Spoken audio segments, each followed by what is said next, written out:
সম্বুদ্ধস্ස নমো তস্য ভগবতো অরহতো সম্মা সম্বুদ্ধস্য আদি অনন্ত অনন্ত গুণেরপকারী মহাকারণী তথাগত বুদ্ধি শ্রীপাদ বুদ্ধি বন্দনা করতেছি। আমি বন্দনা করতেছি অতি বর্তমান ভবিষ্যৎ সঙ্গের চরণ করে বন্দনা করতেছি। আমি বন্দনা করছি তাদের লোকপাল দেবতা সহ সকল রক্ষাকারী দেবতা সহ সকল সত্যকে চরণ করে বন্দনা করতেছি। এবং আজকের অনুষ্ঠানে আমার মামার বাড়িতে এসে যারা এই মূল্যবান অনুষ্ঠানে অংশগ্রহণ করেছেন সবাইকে আমি যথাযথ জায়গায় নমস্কার এবং শুভেচ্ছা জানাচ্ছি। আজকে আসলে কার স্মৃতি স্মরণ করবো, কার প্রতি স্মৃতি স্মরণ করবো, কারণ এটা আমার মামার বাড়ি বললে এগুলো বুক ফেটে যায়। কারণ আমার মামার বাড়িটা ছিল কিশোর হাট বাজার। আমার দাদুর নাম ছিল প্রেমলাল বড়ুয়া। যে প্রেমলাল আসলে সত্যি প্রেমলাল, আমি তো ভালো দেখেছি দুষ্টালি করতাম, কিন্তু আমার দিদিটা আমি দেখি নাই। ওনার নাম ছিল চন্দ্রকলা বড়ুয়া। ওনার দুই ভাই এক বোন মিলে বসেছিল এবং ওনার প্রেমলাল বড়ুয়া যে মানুষ গল্প করতো সাপের সম্পা, ওনারা তিন ভাই এক বোন। এটা একটা সাপের সম্পার মতো, কিন্তু আজকে আমরা সবাই কাজে করেছি আর বাবার বয়সী কেউ নাই। আমরা আছি শুধু সন্তানেরা, আমাদের আর কি আছে? কিছু নাই। মাকে হারিয়েছি, আমাকে হারিয়েছি, মাতৃত্ব হবে আর কেউ নাই। তাদের আমাদের মামারা আমাদের কাছে কোনো সুন্দর কোনো অভাব বা কোনো কিছু মজবুত করে থেকে সেটা সন্তানের সঙ্গে আমি ক্ষমা চেয়ে নিচ্ছি।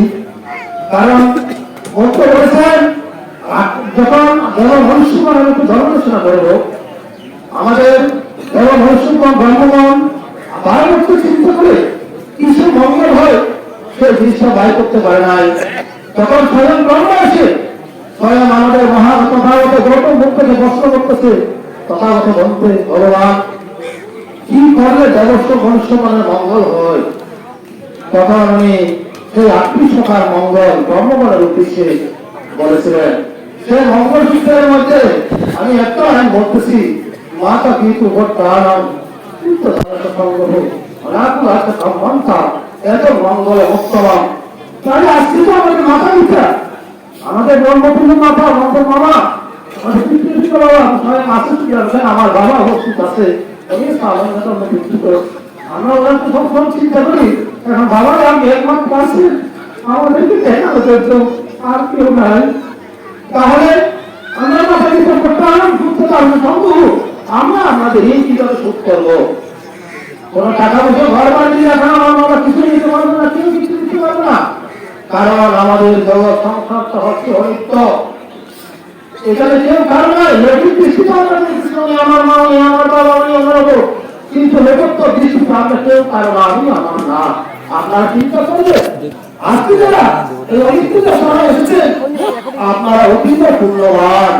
কারণ যদি এখান থেকে যদি আপনারা সুন্দর করতে পারবেন, মনে রাখবেন একবার অনিত্যতা সময় করা 7 বার মন্দিরে যাওয়া সেই পূর্ণ। এটা আমার বক্তব্য নয়, এটা ভক্ত ঘোষণা।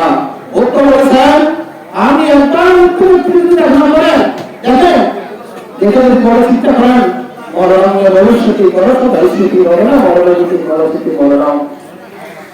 উনি তো একসময় সুস্থ ছিল, আমাদের মধ্যে কাছে মৃত্যু সবাই গেছিল, কিন্তু আজকে এই অবস্থা কেন? আমার তো যেতে হবে, ধীরে ধীরে আগে তো যেতে হবে জমাবার, আমাদের তো যেতে হবে। আপনারা এসে এই যে মৃত্যু দর্শনা মানুষের জীবনে বুদ্ধ এখান থেকে এই মৃত্যু দর্শনার মধ্যে অসংখ্য যারা মানুষ মানে কর্মশক্তি করেছে।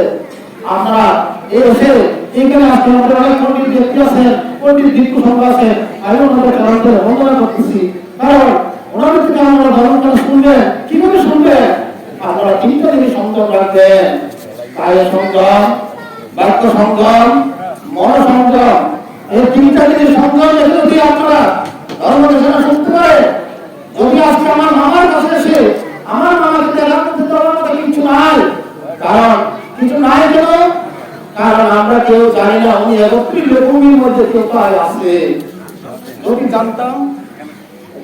যদি জানতাম আমরা অবশ্যই বলতে পারতাম। কাজেই আজকে আমি আমার মামা চিন্তা কিছু দিতে পারবো না, আমার জন্মান্তরের পূর্ণ সহ যদি কোনো পুণ্য সংস্কৃত করে থাকি সমস্ত পুণ্য এবং আজকের অমিত্র দর্শনার্থীকে আমি যে পুণ্য লাভ করেছি সেই পুণ্য আমি আমার মামাকে দান করছি।